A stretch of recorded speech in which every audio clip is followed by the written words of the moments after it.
यकियों की सुन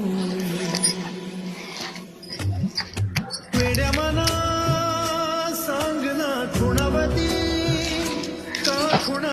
पहा मैत्रिणींनो, मी वेअर केलेली छान अशी काजू कतलीची साडी तुमच्यासाठी घेतलेली आहे.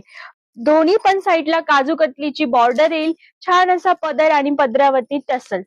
ऑल ओव्हर साडीला प्रिंट येईल आणि कलर देखील खूप छान आहे. जो कलर आवडेल त्याचा पटकन स्क्रीनशॉट घ्यायचा आहे आणि मग आपली बुकिंग करायची. छान असा हा मोराच्या कंठामध्ये असलेला कलर, पटकन बुकिंग करायची आहे. ऑल ओव्हर साडीला बुट्टी येते, छान टू साईडला काजू कतलीची बॉर्डर येते आणि पदराला छान असे टसल्स येत आहे. तर मग वाट कसली बघताय, पटकन स्क्रीनशॉट घ्या आणि आपली ऑर्डर कन्फर्म करा, तेही फ्री शिपिंग सह. छान असा पॅटर्न आहे आणि कलर देखील खूप सुंदर आहे. तर पटकन स्क्रीनशॉट घ्या आणि आपली बुकिंग कन्फर्म करा.